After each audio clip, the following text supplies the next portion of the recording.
What would you do if the man you loved for 30 years walked into your family reunion with a stranger on his arm and your mother's lost ring gleaming on her finger?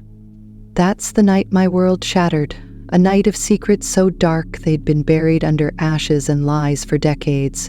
Was he my husband, or a monster I never truly knew? Stick around to unravel the truth in this twisted family drama, and if you're hooked, hit that subscribe button. We're chasing 1,000 subscribers, and I'd love for you to be one of them. The backyard glowed under strings of fairy lights, their soft golden shimmer dancing across the faces of my family. I stood there, Margaret Turner, Maggie to everyone who knows me, 54 years old with a glass of red wine in my hand and a smile I'd spent weeks perfecting. Tonight was our family reunion, a celebration of 30 years married to Daniel, my husband, my partner through every storm life had thrown at us. The kids were chasing each other around the picnic tables, their laughter mixing with the sizzle of burgers on the grill and the sweet scent of homemade apple pie cooling on the porch. I'd planned every detail, the playlist of old country tunes, the mason jars filled with wildflowers, the way the evening sun would dip just low enough to paint the Virginia sky in shades of pink and gold. This was my night. Our night, a moment to gather the people I loved most and remind myself that family was worth every sacrifice. Then I saw him.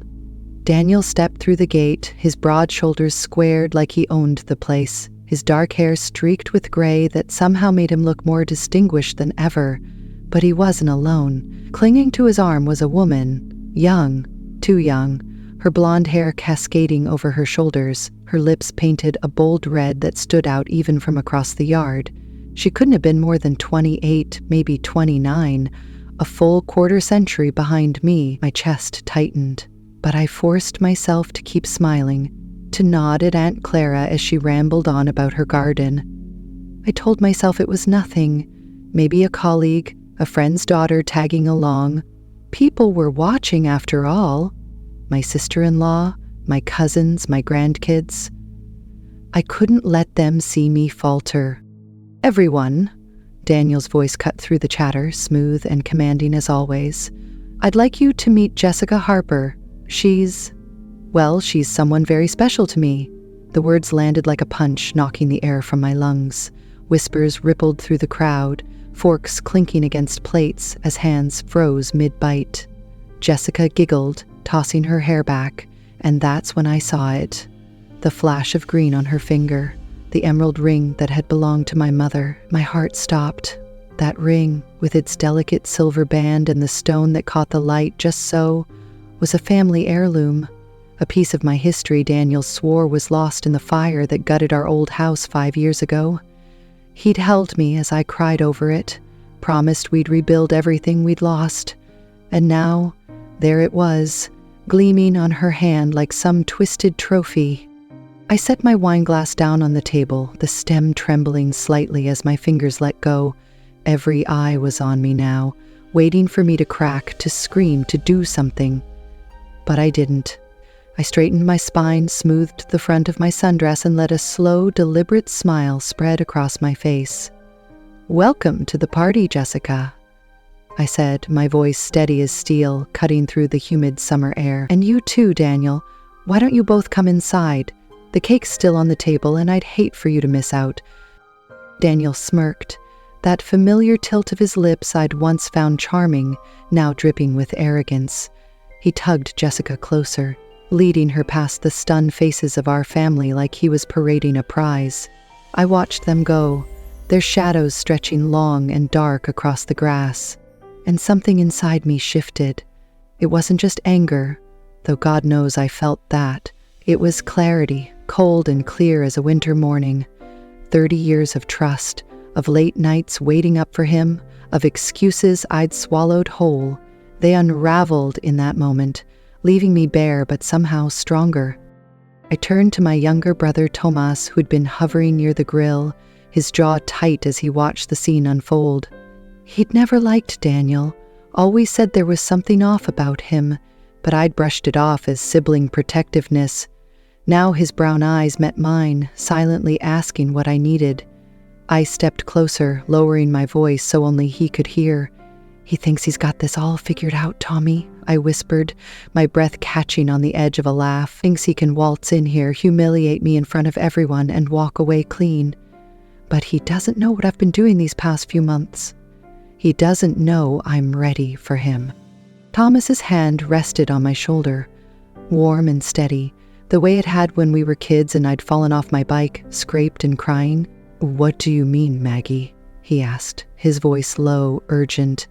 I glanced back at Daniel and Jessica, now laughing with my cousin Pete like nothing was wrong, like they hadn't just cracked my world open. "I mean," I said, my smile turning sharp, "that I've got something up my sleeve, and by the time this night is over, he's going to wish he'd never stepped foot in this yard." The fairy lights flickered above us, casting shadows that danced across Tomas's face as he nodded, a spark of understanding lighting his eyes. I took a deep breath, the smell of smoke and summer flowers filling my lungs, and turned back to the party. My party, my family. Whatever Daniel thought he was pulling, he was about to find out he'd underestimated the wrong woman. This wasn't just a reunion anymore, it was a reckoning. The hum of the party faded as I slipped into the house, the screen door creaking shut behind me. Inside, the air was cooler, scented with vanilla from the cake still sitting untouched on the dining table. I could hear Daniel's voice drifting in from the yard, low and smooth, weaving whatever lies he was spinning for Jessica and the cousins who hadn't yet caught on. My hands trembled as I gripped the edge of the counter, the weight of 30 years crashing down on me like a tidal wave. 30 years of building a life with him. 3 kids, a mortgage paid off, countless nights stitching together a family from the scraps of his absences. I'd told myself his late hours, his business trips, were just the price of loving a driven man.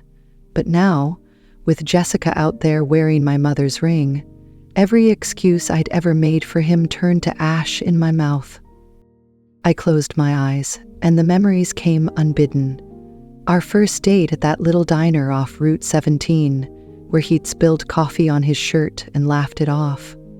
The way he'd held my hand when our oldest Sarah was born, his eyes shining with pride. The quiet mornings when he'd bring me coffee in bed, promising we'd retire somewhere warm, just the two of us. But there were other memories too, ones I'd buried deep. The canceled dinners, the phone calls he'd take in the garage, the way his smile never quite reached his eyes anymore. I'd ignored the cracks, patched them with hope and denial, but tonight, they'd split wide open, and I couldn't look away. The back door swung open and Thomas stepped inside, his boots heavy on the hardwood floor. He didn't say anything at first, just stood there, arms crossed, watching me like he was waiting for me to break. "Maggie," he finally said, his voice soft but firm, "you don't have to do this alone. Whatever's going on, I'm here." I turned to him, my little brother who'd always been my shadow, the one who'd punched Billy Grayson in 5th grade for pulling my hair. He was taller now, gray creeping into his beard, but those eyes still held the same fierce loyalty. "I'm not breaking, Tommy," I said, surprised at how steady my voice sounded. "I'm done bending over backwards for him. He thinks he can parade her in here, humiliate me in front of everyone, and just walk off into the sunset? No, I've got proof he's been lying. About more than just her." Thomas raised an eyebrow, stepping closer. "Proof? What kind?" I reached into the drawer by the sink, pulling out a thick envelope I'd hidden there weeks ago. "Bank statements," I said, handing it to him. "For 6 months, I've been tracking his accounts. He's moved millions, Tommy, into some offshore account I didn't even know existed. Our money, the kids' inheritance, all of it." Thomas flipped through the papers, his jaw tightening with every page. "This is insane, Maggie. How did he think he'd get away with it?" I let out a bitter laugh, the sound sharp in the quiet kitchen. "He didn't think I'd look. He's always seen me as the good wife, quiet, trusting, too busy with the kids to notice.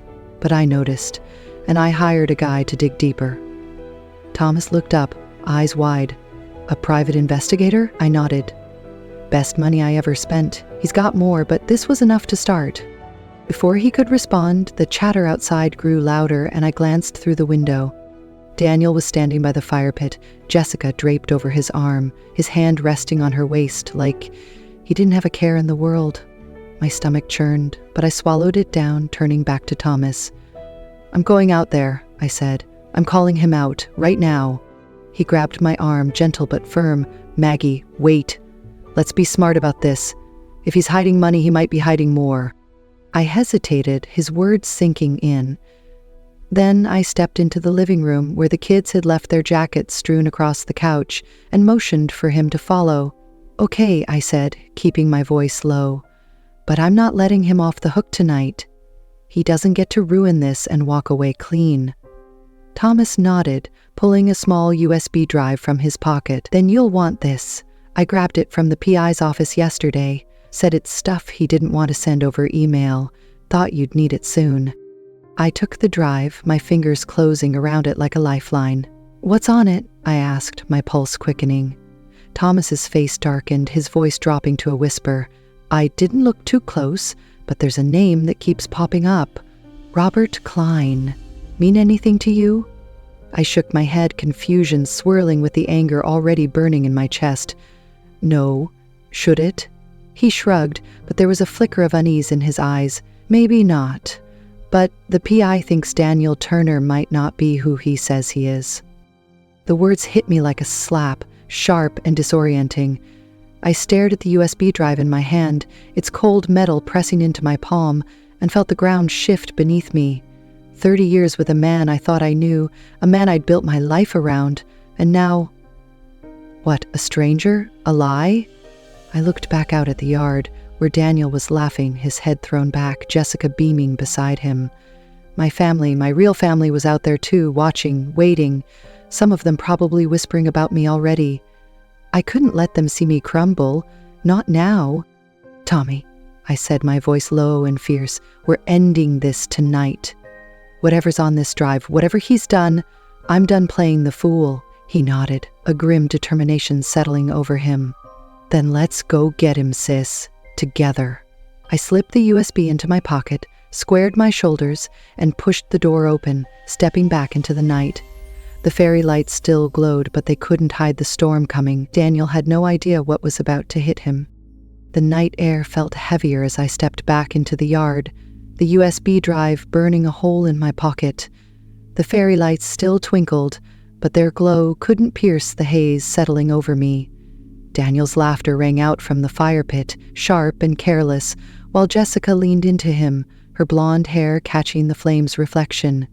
My family milled around them, some pretending not to notice, others shooting me quick, pitying glances that stung worse than any words could. I wanted to march over there, rip that emerald ring off her finger, and demand answers in front of everyone.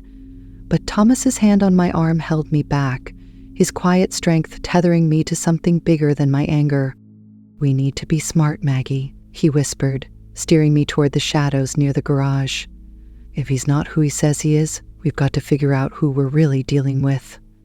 I nodded, my throat tight, and followed him inside, away from the prying eyes and the party I'd spent weeks planning. The garage smelled of oil and old wood, a cluttered sanctuary where Daniel used to tinker with his car projects. Another lie, I realized now, since he'd barely touched a wrench in years. Thomas pulled out his phone, plugging the USB into an adapter, and scrolled through the files. His face hardened as he read, the blue light casting shadows across his jaw. "What is it?" I asked, my voice barely above a whisper, afraid of what he'd say. He handed me the phone and I squinted at the screen. There were bank records, more than I'd seen in my envelope, showing transfers to accounts in the Caymans, Panama, places I'd only heard of in movies. But it was the name that stopped me cold, Robert Klein. It appeared again and again, linked to transactions dating back decades, long before I'd even met Daniel. "Who the hell is Robert Klein?" I muttered, my fingers trembling as I scrolled. Thomas shook his head. "That's what we need to find out. But look here, there's an email from someone named Ethan Brooks. Says he's got more." "Ethan Brooks?"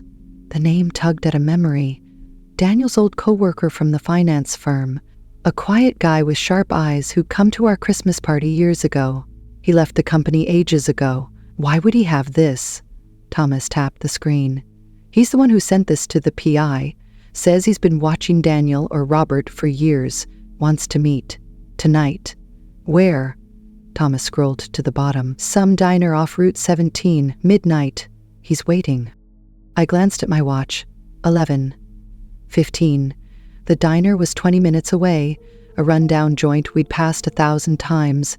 I looked back at the yard, where Daniel was now holding court, his arms slung around Jessica like he owned her too. "Let's go," I said, shoving the phone into his hand. I'm not waiting another second to find out what he's hiding. Thomas hesitated, then nodded, grabbing his keys from the workbench. We slipped out the side door, the party's noise fading as we climbed into his truck and peeled out into the night. The diner's neon sign buzzed faintly as we pulled into the gravel lot, its red glow spilling across the cracked pavement. Ethan Brooks sat in a corner booth, nursing a coffee, his dark hair thinner than I remembered, but those sharp eyes still cutting through the dim light. He stood as we approached, offering a tight nod. "Maggie." "Thomas, glad you came." I slid into the booth across from him, my heart pounding. "What do you know about my husband?" I asked, skipping the small talk. Ethan leaned forward, his voice low. "Your husband's real name is Robert Klein. He's a con man, been running scams since the 90s. I worked with him back then, saw him fleece clients out of millions before he disappeared. Then he showed up again as Daniel Turner, married to you." The words hit like a freight train, each one slamming into me harder than the last. I gripped the edge of the table, my nails digging into the chipped wood. "You're saying I've been married to a ghost for 30 years? Ethan's jaw tightened. "Not a ghost, a predator. He's good at reinventing himself, new name, new life, but he's slipping now. That money he's moving, it's his exit plan." Thomas leaned in. "Exit plan with her, Jessica?" Ethan shrugged. "Maybe. Or maybe she's just another mark." Before I could process that, my phone buzzed. A text from an unknown number. "Maggie, it's Jessica. I need to talk. He's lying to me too. Meet me at the old barn on Miller Road, please." I stared at the screen, my mind racing. Jessica, the woman I'd hated an hour ago, reaching out now? It didn't make sense, but nothing did anymore. I showed Tomas and Ethan the message. "Could be a trap," Tomas warned, but Ethan shook his head. "Or she's scared. If she's in over her head, she might know something we don't." I stood, my legs shaky but my resolve ironclad. "I'm going. I need to hear it from her." Thomas sighed, grabbing his keys again. "Then we're all going, together." Ethan followed us out, the diner's bell jingling as the door swung shut. The drive to Miller Road was silent, the truck's headlights slicing through the dark, my mind a tangle of betrayal and questions. When we reached the barn, Jessica was there, pacing under a rusted lantern, her face pale and streaked with tears. She rushed toward me, words tumbling out. "Maggie, I didn't know. He promised me a future, but it's all lies. He's got files, emails, something about Abigail Foster. I found them on his laptop." "Abigail Foster?" I echoed, the name unfamiliar, but heavy with meaning I couldn't yet grasp. Jessica nodded, pulling a USB from her purse. "It's all here, I swear, I'm not part of this." I took it, my hand steady now, and looked at Thomas and Ethan. "Who's Abigail?" I asked, my voice cutting through the night. Ethan's eyes darkened. Someone from his past, someone he buried, or thought he did. The barn loomed behind us, its weathered boards creaking in the wind, and I felt the weight of that name settle over me. Whatever Daniel or Robert had done, whoever Abigail was, I was about to find out. And he wasn't going to like it one bit. The wind howled around the old barn on Miller Road, tugging at my hair as I stood there, clutching Jessica's USB in one hand, my heart hammering against my ribs. The lantern above us swayed, casting jagged shadows across her tear-streaked face. Jessica looked smaller now, stripped of the confidence she'd worn like armor back at the party, her red lipstick smudged and her eyes wide with fear. Thomas stood beside me, his breath visible in the cold night air, while Ethan lingered a step behind, his sharp gaze scanning the darkness like he expected trouble. Trouble had already found us, though. I could feel it in the weight of that name, Abigail Foster. "Who is she?" I asked again, my voice steady despite the storm raging inside me. Jessica swallowed hard, wrapping her arms around herself. "I don't know everything, just what I saw on his laptop. Emails, old photos, some legal stuff. He's been obsessed with her, Maggie. Said she was taken care of years ago, but he kept checking on her, like he was scared she'd come back." Ethan stepped forward, his jaw tight. Abigail Foster was his first wife. I dug into it after he vanished in '92. She disappeared right before he did. Everyone assumed she died in a fire. Sound familiar? My knees buckled, and I grabbed the barn's splintered wall to steady myself. A fire. Like the one that took my mother's ring 5 years ago, the one Daniel swore was an accident.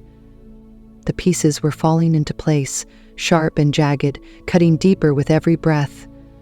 "You're saying he faked her death?" I whispered, the words tasting bitter. Ethan nodded. "That's his pattern. Stage a tragedy, collect the insurance, move on.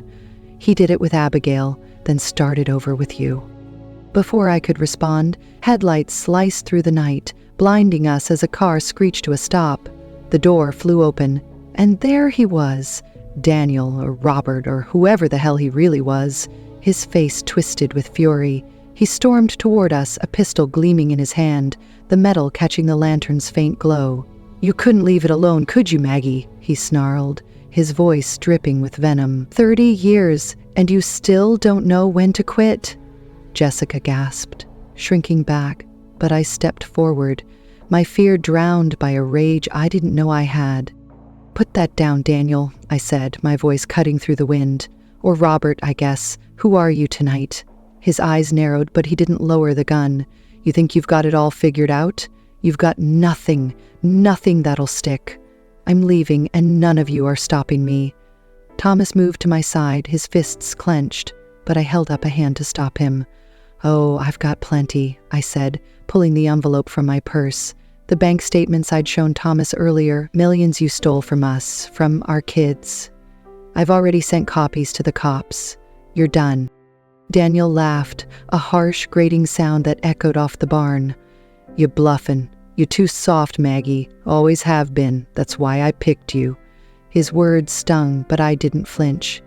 "Maybe I was soft once," I said, "but not anymore. And you're not as smart as you think." I glanced at Ethan, who gave a subtle nod. He'd slipped away during the standoff, his phone pressed to his ear, calling for help. Daniel's gaze darted between us, his grip on the gun tightening. "You're all dead," he hissed, raising the barrel. But before he could pull the trigger, a voice cut through the night, low, weathered, and achingly alive. "Not yet, Robert." He froze, his face paling as a figure stepped from the shadows of the barn. She was older, her hair silver and wild, her eyes blazing with a fire that hadn't dimmed in decades. Abigail Foster. "You're supposed to be dead," Daniel stammered, the gun wavering in his hand. Abigail smiled, a cold, bitter curve of her lips. "You tried, didn't you?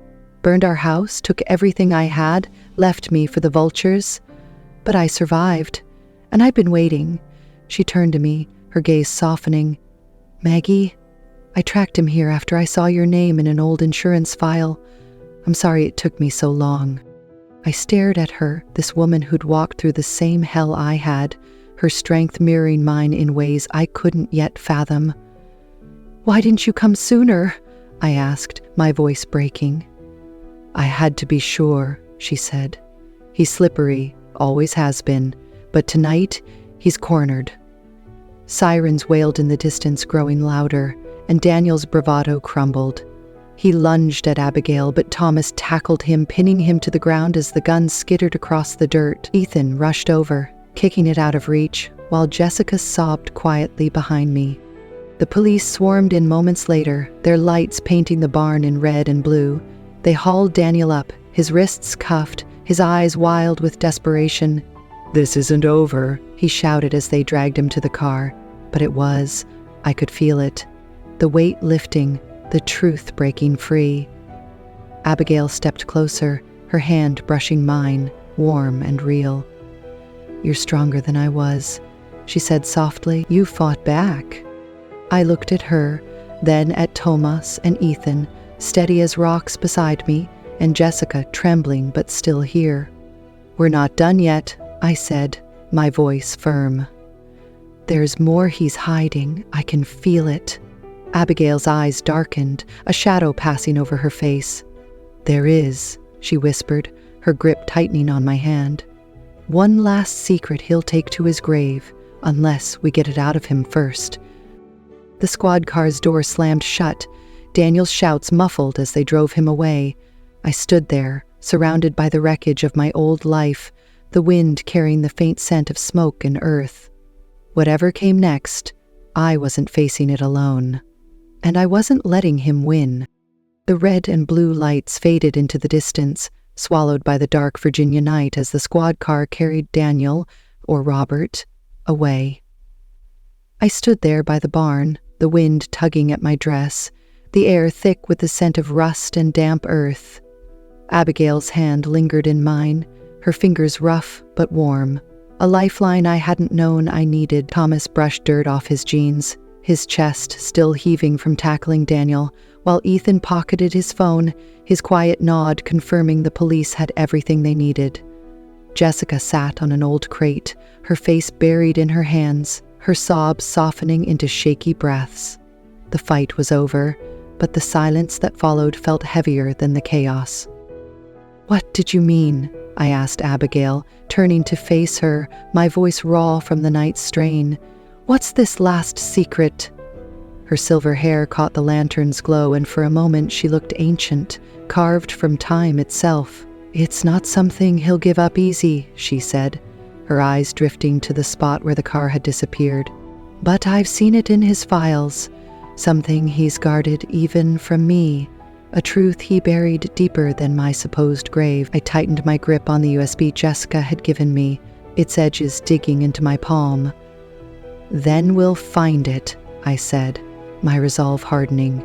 "Whatever it is, I'm done living in his shadows." The next morning, we gathered at Thomas's place, a small ranch house just outside town, its kitchen table now a war room. Jessica had crashed on his couch, her mascara-streaked face pale but determined, while Ethan spread out papers and plugged the USB into Thomas's laptop. Abigail sat across from me, sipping coffee, her presence steadying me as I braced for whatever came next. The screen flickered to life, revealing a maze of documents. Insurance claims, forged signatures, and a name that kept surfacing. Abigail Foster. But there was more. Buried in a locked file Ethan cracked open with a password Jessica remembered from Daniel's laptop. "It's a medical report," Ethan said, his voice tight as he scrolled. "From 15 years ago. Robert had a heart condition. Congestive heart failure, advanced. Doctors gave him 5 years tops." I frowned, the math not adding up. 15 years ago? He's been fine? Working, traveling, living like nothing was wrong? Abigail set her mug down, her knuckles white. "He wasn't fine," she said. "He was dying. Slowly, sure, but he knew it. That's why he kept running, kept stealing. To outpace it. The fire, the money, all of it was him clawing at time." Jessica looked up, her voice trembling. "He told me he'd take me away forever, said we'd live big, no regrets. Was that a lie too?" Ethan nodded, pulling up another document. A life insurance policy, taken out in my name, dated just months before the reunion. He was cashing out, he said. One last score. If he couldn't beat the clock, he'd make sure he left with everything. The room spun and I pressed my hands to the table, grounding myself.